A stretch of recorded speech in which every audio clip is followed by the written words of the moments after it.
Kamis 20 Juni 2024, terjadi gangguan pada sistem autogate dan perlintasan bandara di keimigrasian di Indonesia.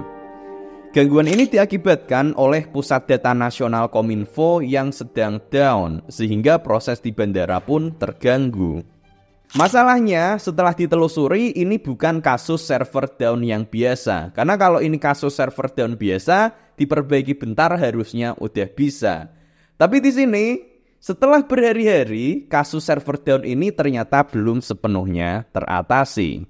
Kemudian pada konferensi pers Kominfo dan BSSN disampaikan bahwa Pusat Data Nasional Kominfo telah diserang oleh hacker dengan ransomware yang membuat akses pada server data PDN ini terkunci, nggak bisa diakses, dan si hackernya meminta tebusan hingga 8 juta US dollar atau sekitar 113 miliar rupiah untuk mengembalikan aksesnya. Nah, di video kali ini kita akan membahas secara lebih detail apa itu ransomware, bagaimana dia bisa mengunci, yaitu tentang enkripsi, dan juga bagaimana cara untuk mengatasinya.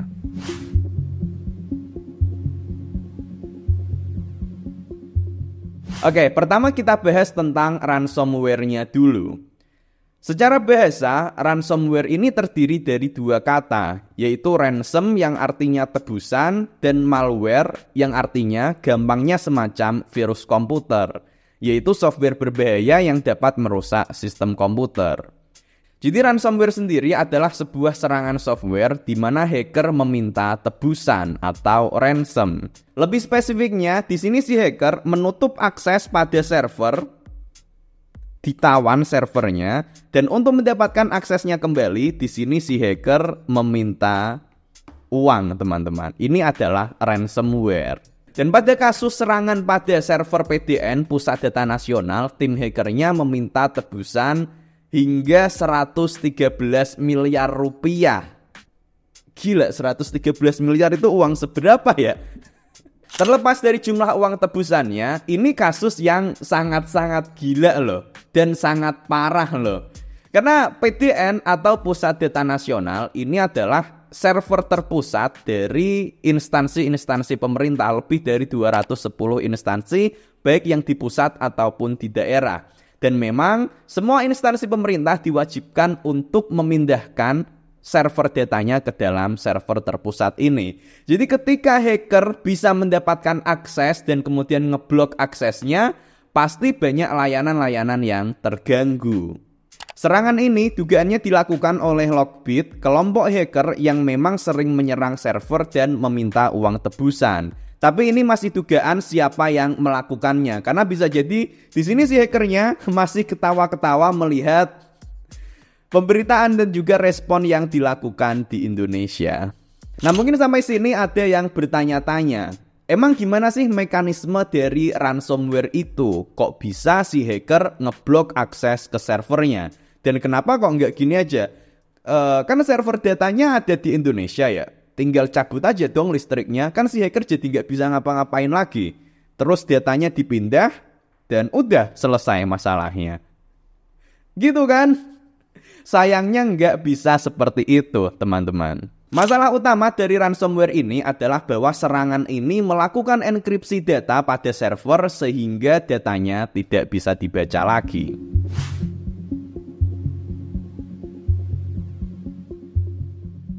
Apa itu enkripsi? Enkripsi simpelnya adalah proses mengubah suatu data menjadi kode acak rahasia sehingga tidak bisa dibaca, kecuali oleh orang yang memiliki kuncinya. Jadi meskipun kita punya datanya secara fisik di sini masih ada filenya, tapi di sini percuma karena di sini datanya udah diubah menjadi data-data acak. Jadi di sini udah karakter-karakter acak lah isinya yang secara efektif ini nggak bisa dipakai lagi. Biar lebih jelas, di sini kita ambil contoh yang paling simpel aja, sebuah metode enkripsi bernama Caesar Cheeper. Nah, yang ini digunakan dulu di zaman Romawi oleh Julius Caesar, salah satunya. Huruf alfabet itu kan ada 26 karakter, dan pada Caesar Cheeper ini intinya adalah dia melakukan enkripsi berupa pergeseran kata. Misal, di sini kita melakukan enkripsi dengan pergeseran 5 huruf misal. Jadi ketika kita mau nulis A, sekarang dipindah 5 huruf, berarti sekarang B, C, D, E, F, sekarang dia menjadi F. Kemudian B di sini menjadi G. C di sini menjadi H dan seterusnya dan seterusnya. Intinya di sini digeser 5 huruf. Jadi andai kata kita menulis kata halo, maka di sini pergeseran 5 huruf akan menghasilkan M, Q, F, T. Ini adalah kode tersembunyinya.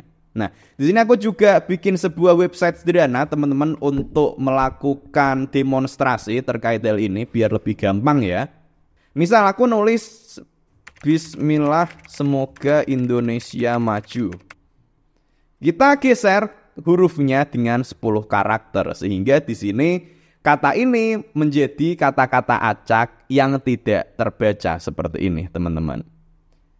Kemudian cara untuk memecahkannya gimana? Ya gampang, tinggal kita balik lagi. Kalau ini tadi 10 karakter, ya kita balikin 10 karakter sehingga kita dapat hasilnya. Tapi kalau kita menggunakan pergeseran yang berbeda, maka di sini hasilnya tetap huruf-huruf yang acak. Kita coba lagi, kita coba lagi, kita coba lagi. Tetap acak sampai kemudian kita dapat kunci yang tepat 10 kata di sini pergeserannya dan kita mendapatkan hasil yang sesuai. Nah, polanya seperti ini, teman-teman. Ada data, si hacker melakukan enkripsi dan hanya si hackerlah yang mengetahui kuncinya.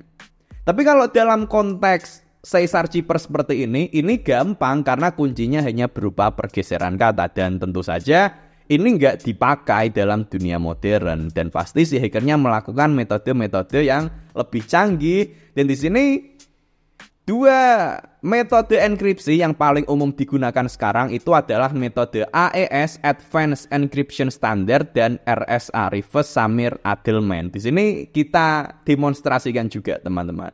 Misal di sini aku menulis sebuah kata seperti tadi aja, Bismillah semoga Indonesia menjadi negara maju.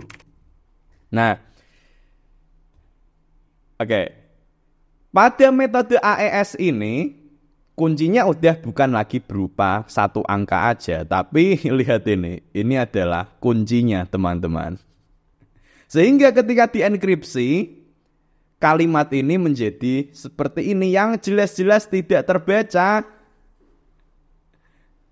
Dan satu-satunya cara untuk bisa mengembalikannya adalah dengan menggunakan kunci yang sama. Sehingga kalau ini kita dekripsi, kita pecahkan, dapat nih kata seperti di awal tadi. Tapi kalau kita di sini salah satu aja karakternya pada kuncinya, misal di sini B aku ganti jadi C,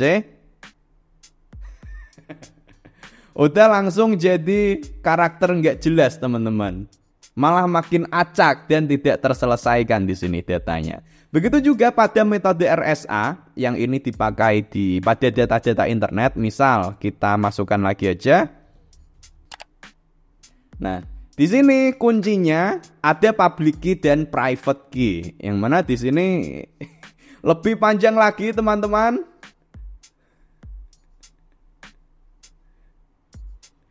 Data ini ketika dienkripsi akan berubah menjadi data seperti ini.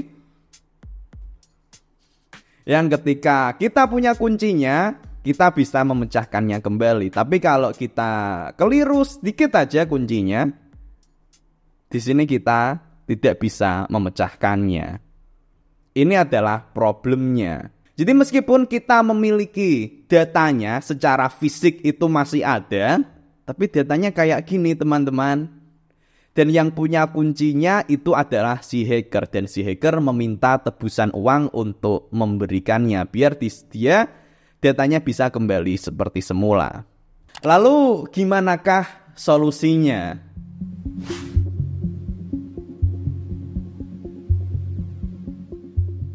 Oke, kalau kita ngomongin tentang solusi dari proses enkripsinya, yaitu bagaimana cara untuk memecahkan kode enkripsi tanpa menggunakan kuncinya, maka di sini solusinya adalah nggak ada, teman-teman. Sayangnya nggak ada solusinya.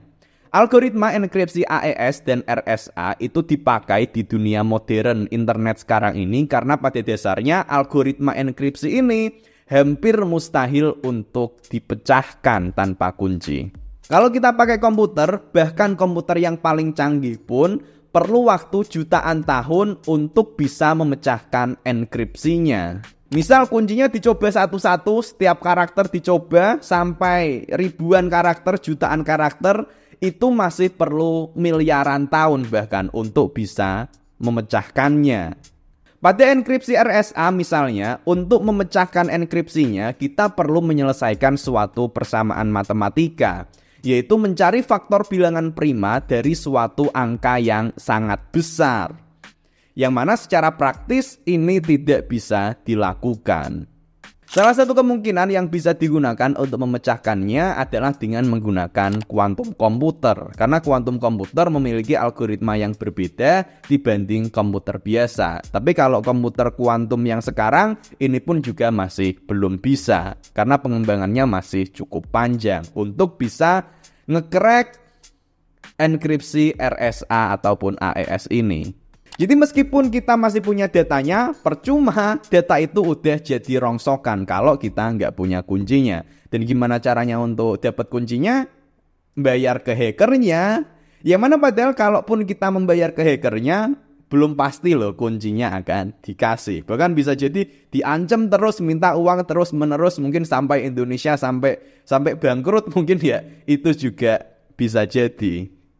Jadi solusi untuk memecahkan enkripsi, no, di sini secara efektif tidak bisa dilakukan. Kita masuk ke solusi berikutnya. Di sini ada dua kemungkinan. Jadi tipe serangan ransomware secara umum dapat dikelompokkan ke dalam dua tipe. Yang pertama yaitu data loss, di mana kalau kita nggak bayar dan si hacker nggak mau ngasih kuncinya, maka di sini semua data ini akan hilang. Karena datanya udah terenkripsi dan menjadi data yang nggak ada gunanya. Atau kemungkinan yang kedua di sini adalah data breach. Jadi kalau kita nggak bayar, maka si hacker ini yang dia punya akses ke datanya dan juga dia punya kunci enkripsinya, dia mengancam untuk nanti datanya akan disebar ke publik. Jadi datanya akan dibocorkan. Di sini datanya akan bocor dan kemudian dijual-jual, itu juga bisa jadi. Nah, untuk kedua skenario ini solusinya berbeda. Untuk skenario kasus data loss, maka di sini solusinya adalah backup, alias kita punya salinan datanya. Jadi meskipun servernya di sini terkena ransomware, terkunci nggak bisa dibaca lagi, kalau kita punya salinan datanya di tempat lain, ya nggak masalah. Kita tinggal bisa pakai data yang udah terbackup ini. Masalah selesai sampai sini. Pertanyaannya, apakah PDN punya backup data? Harusnya sebagai pusat data nasional, tempat semua data instansi pemerintah itu terpusat, harusnya pasti punya backup data. Tapi kalau aku lihat dari beberapa pemberitaan,